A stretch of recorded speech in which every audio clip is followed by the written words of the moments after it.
Bienvenidos. Esta es la lección 3 del curso de español. Welcome. This is lesson 3, lección 3 of the Spanish course, curso de español. Notice how lección sounds kind of like lesson and curso sounds like course.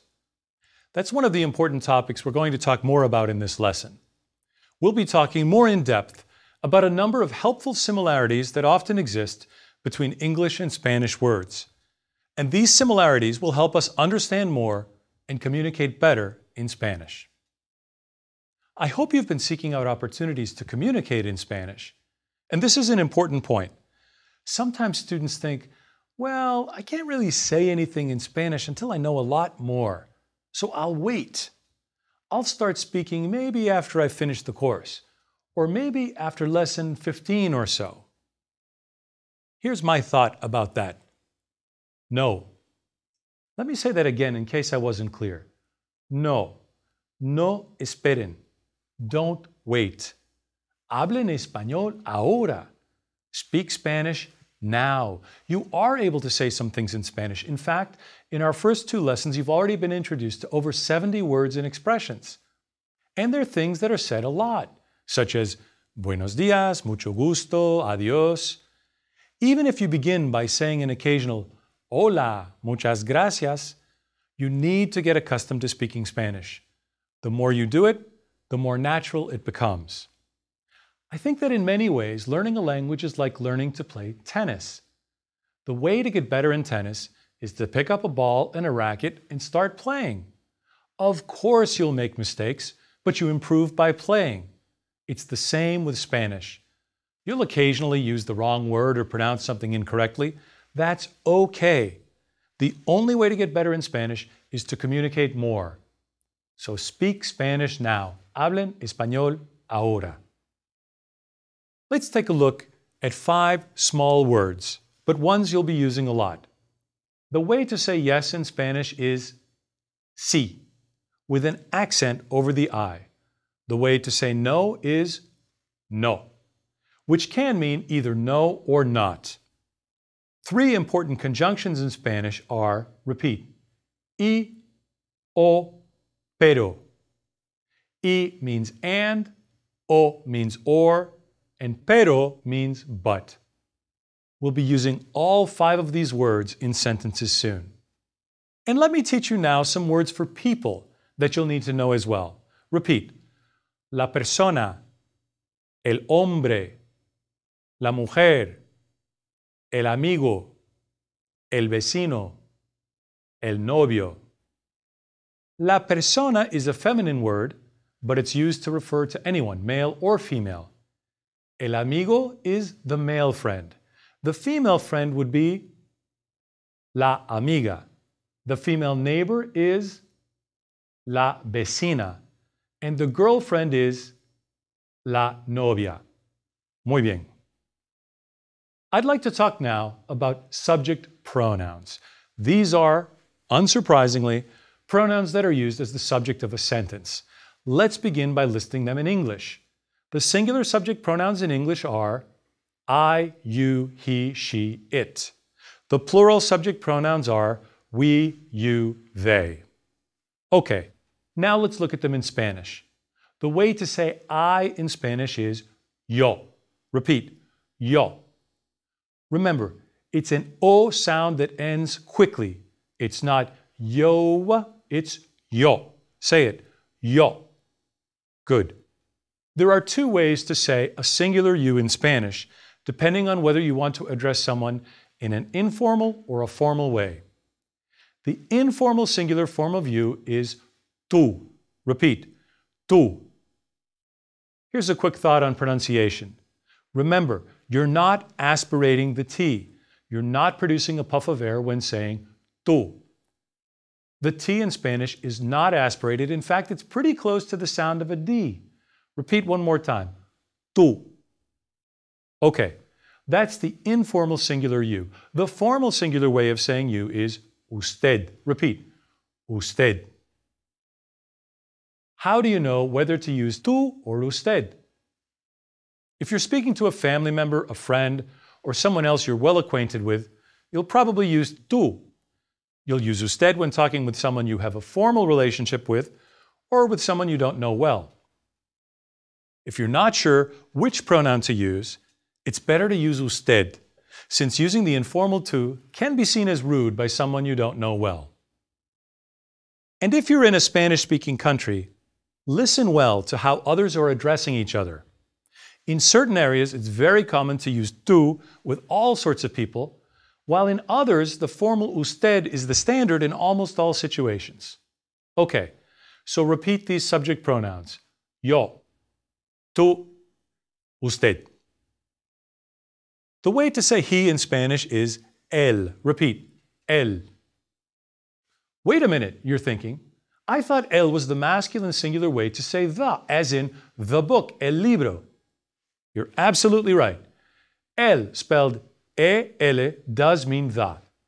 When you put an accent over the E, it's still pronounced el, but it means he.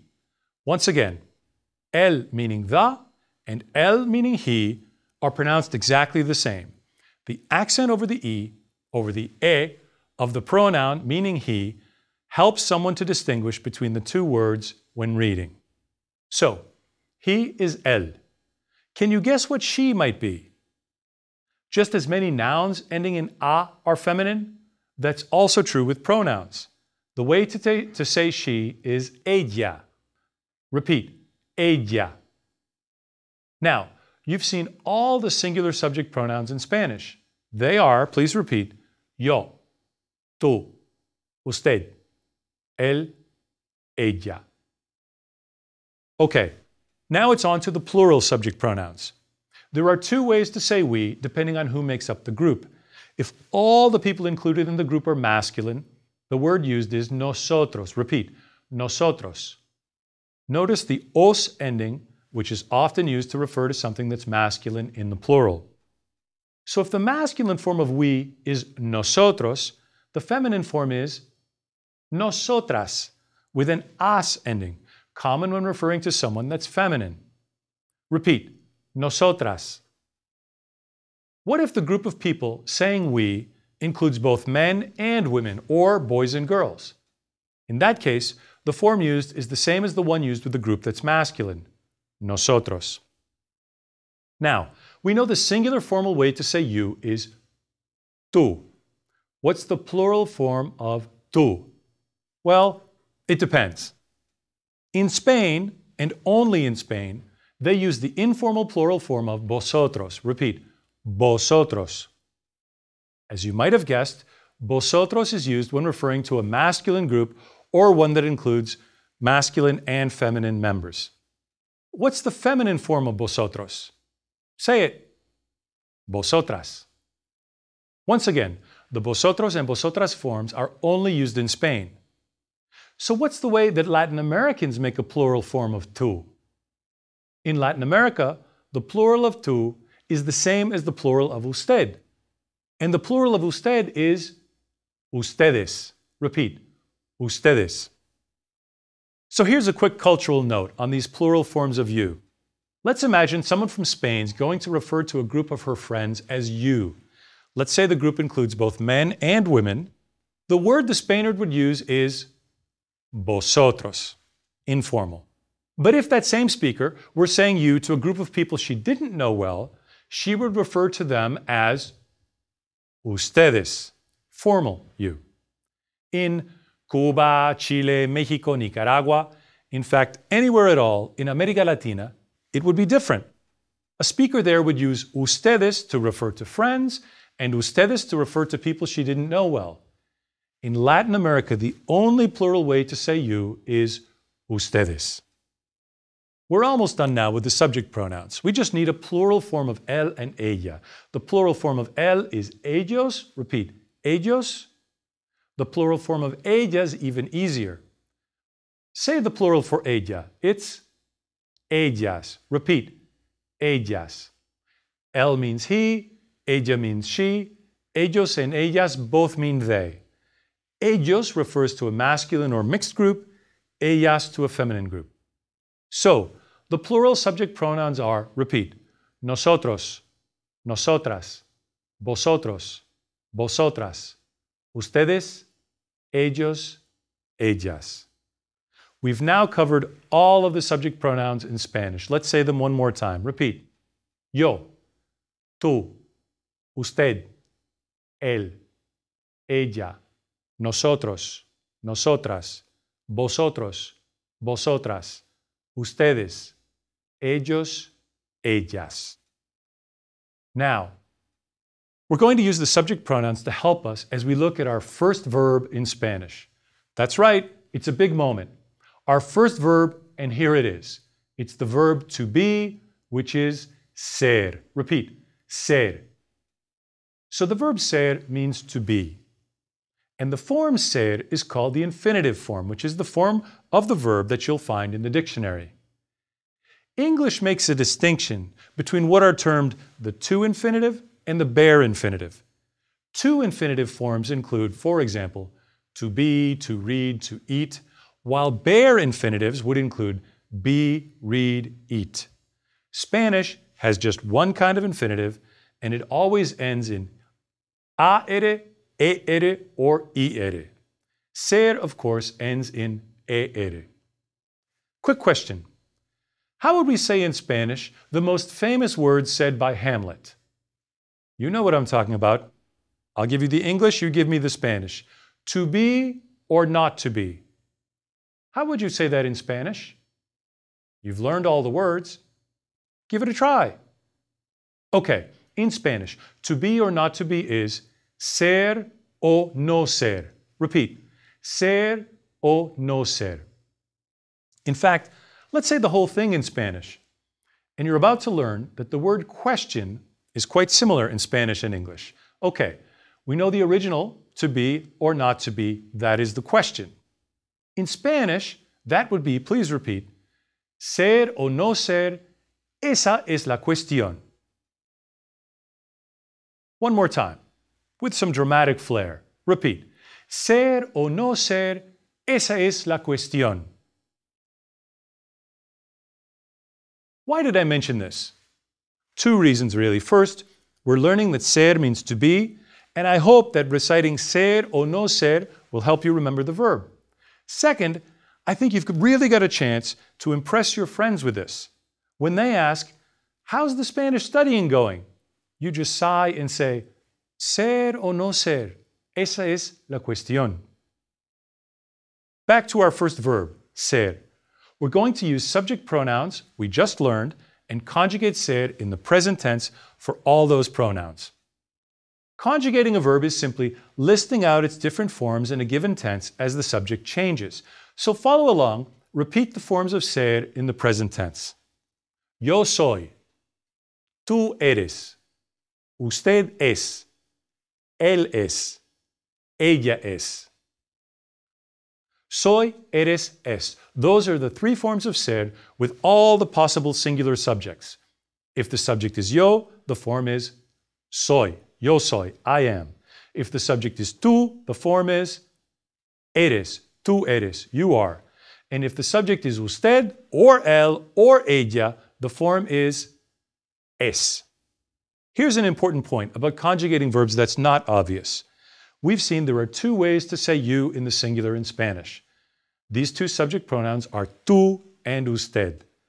If the subject is tú, informal way to say you, the verb form of ser is eres.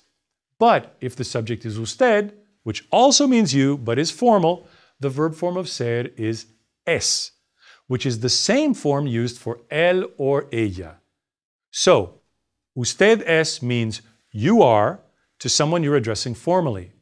Él es means he is. Ella es means she is. That brings us to an important point. Usted is always conjugated the same as the subjects él and ella. In the case of ser, the appropriate verb conjugations are, please repeat, usted es, él es, ella es. What if your subject isn't a formal you or he or she? What if it's el libro or la lección? With any singular subject, as long as that subject isn't yo or tú, the correct form of ser in the present is es. La música es popular. The music is popular. So those are the three singular forms of ser. Repeat. Soy, eres, es. Now let's look at the plural forms of ser. When the subject of ser is nosotros or nosotras, the verb in the present is somos. Repeat. Somos. For the informal plural form of vosotros or vosotras, and you'll remember those are only used in Spain, the form of ser is sois. Repeat. Sois. Nosotros somos. We are. Vosotros sois. You are, to a group of people you're addressing informally. Now, we've got just one more form of ser. It's the form used when the subject is ustedes or ellos or ellas. The verb form is son. Repeat. Son. Now repeat this verb with the appropriate subject pronouns. Ustedes son. Ellos son. Ellas son. One final point. If the subject is plural and it's not we or you, the correct form is son. What form of ser would you use in the present if the subject is las sillas, the chairs? Son. How about if the subject is los mapas, the maps?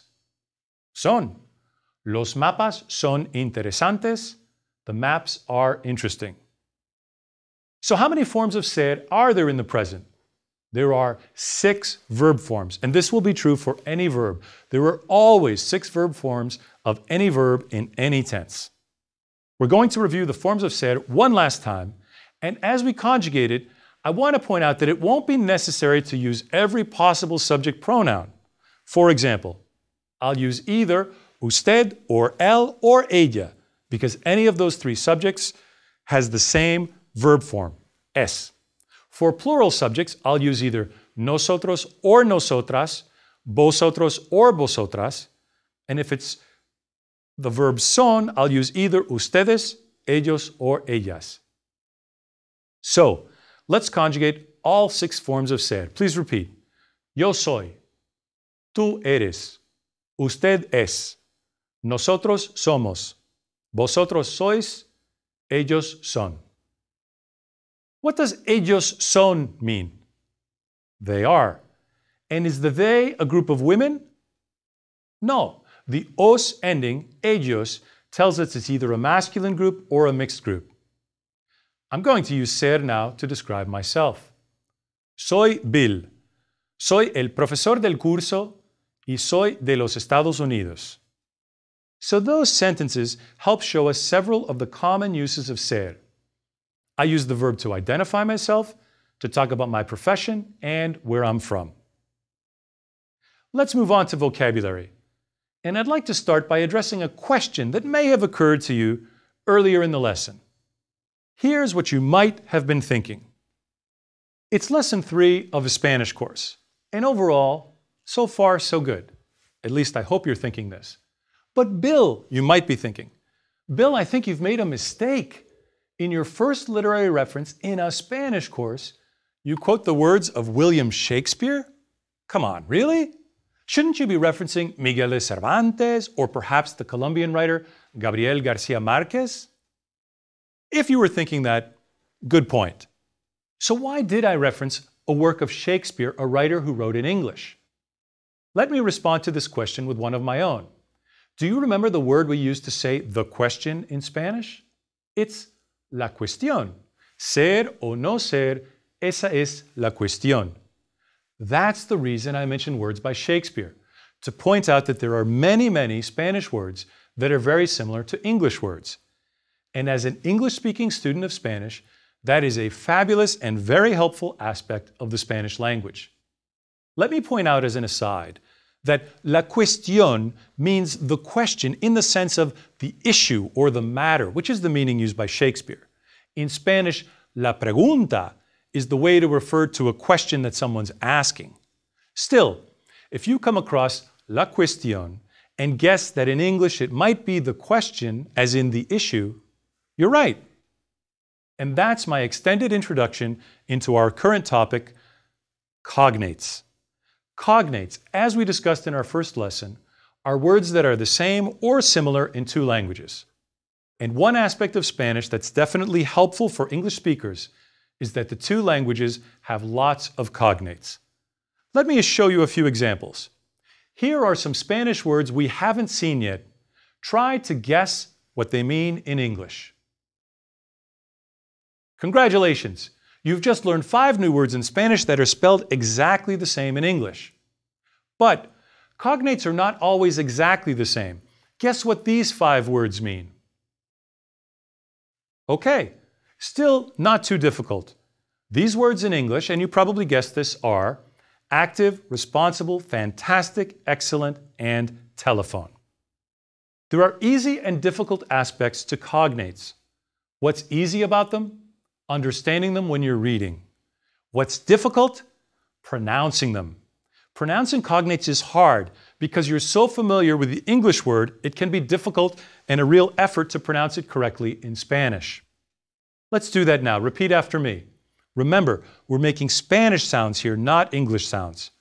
Hotel, accidental, taxi, usual, normal, activo, responsable, fantástico, excelente, el teléfono. And repeat now the 2 cognates we mentioned at the start of this lesson. La lección, el curso. Cognates are everywhere. Before ending our foray into vocabulary, I want to point out that there is one tricky aspect related to cognates, and it's this. There are some words that look the same in Spanish and English, but actually mean different things. We call words like this false cognates. I point this out because there are times when you assume you know the meaning of a Spanish word because it looks like an English word, but you're wrong.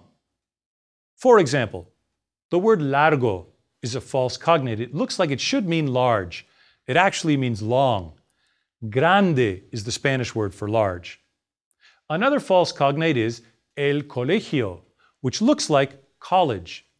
Colegio actually means high school, while la universidad is used for college or university. Perhaps the most famous false cognate is the Spanish word embarazada, which looks like embarrassed, but actually means pregnant.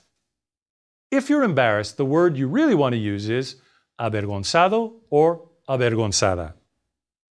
Okay, so that's the very minor downside of cognates. Occasionally, you'll assume you know the meaning of a word from English, but you'll be wrong because the word turns out to be a false cognate. It will happen occasionally, but really not very often. Compared to the large number of Spanish-English cognates, there are relatively few false cognates. So, if you see or hear a word that seems like an English word, you're almost always going to be right if you assume that the Spanish word has the same meaning. As we began learning in our very first lesson cognates, cognados in Spanish, see the word itself is a cognate, are an excellent tool to help you understand Spanish more easily.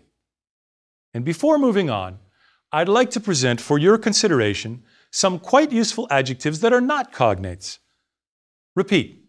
Simpático, antipático, guapo, bonito, feo, joven, viejo. One point of interest here.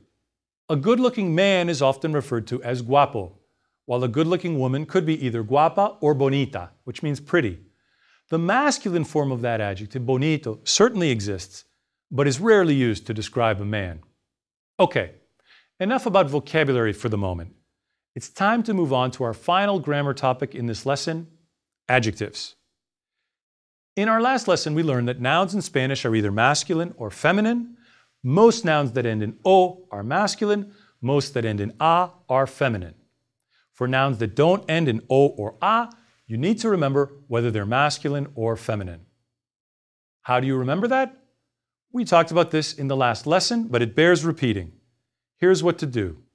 From the very first time you're exposed to a new noun, learn the definite article with the noun. You don't learn that university is universidad. You learn that the university is la universidad. You don't learn that television set is televisor. You learn el televisor. Can you remember the way to say pencil? I hope not. I hope you learn to say the pencil. el lápiz. Since you've learned it as el lápiz, the word is obviously masculine. And that's important because if you're going to use a definite article before a noun, you need to know whether it's masculine or feminine.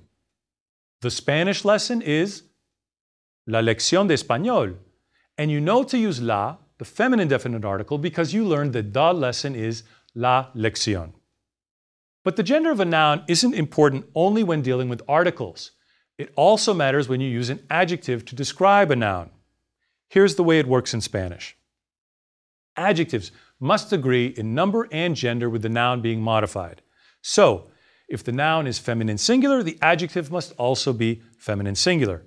If the noun is masculine plural, you must use a masculine plural adjective to modify it. We've already seen both masculine and feminine nouns, and we've seen how to make a singular noun into a plural noun. Now you're going to learn how to make adjectives agree with the nouns they're modifying. Adjectives can be categorized in two ways. There are those that end in o and those that don't. If an adjective ends in o, it has four forms. Let's look at them now using the word tall, which is alto. The four forms of alto are alto, alta, altos, altas. As with nouns, the o ending signifies masculine singular form. We've seen for nouns ending in a vowel that you just add an s to make the plural form. It's the same with adjectives. So the masculine plural form of alto is altos. Feminine singular form is alta. Feminine plural is altas. So let's start using adjectives. Use the proper form of ser to say, Diego is tall. Diego es alto. Now say, the women are tall. Las mujeres son altas. Note, the adjective becomes altas, feminine plural, because the subject is mujeres, obviously feminine plural. Let me point out that being tall would be considered an inherent characteristic of someone, which is one of the uses of our new verb ser. Ser is used to describe inherent characteristics of people and things. Okay, so adjectives ending in o have four forms. What about adjectives that don't end in o? Good question. Of those that don't end in o, we're going to look at two types right now. Adjectives ending in e and in ista. In both these cases, there aren't four adjective forms, there are only two, a singular and a plural. For our example adjectives, let's consider two cognates. I'll give you the adjective and you guess the meaning in English. The word elegante means, right, elegant. The word optimista means, right again, optimistic. I was guessing there that you guessed optimista meant optimistic. Why would I think you got that right? Soy optimista. I'm also guessing that you can guess the opposite of optimista in Spanish. It's pesimista. For both of these adjectives, there's a singular and plural form, but no difference between the form used for masculine or feminine. Listen to these examples. La casa es elegante, el hotel es elegante. I use the same form, elegante, to modify both masculine and feminine singular nouns. As for optimista, I can say, for example, las mujeres son optimistas, los hombres son optimistas. Once again, in both cases, the form is the same, optimistas. Before ending this lesson, here's a quick review of some uses of ser. Ser is used to identify a person or thing, soy Bill, to talk about one's profession, soy el profesor del curso, origin or nationality, soy de los Estados Unidos, and to describe inherent characteristics of someone or something. Diego es alto. El hotel es elegante. For now, let me conclude this lesson by congratulating you on your good work so far in the course. Excelente, fantástico. Hasta pronto. Nos vemos en la lección 4.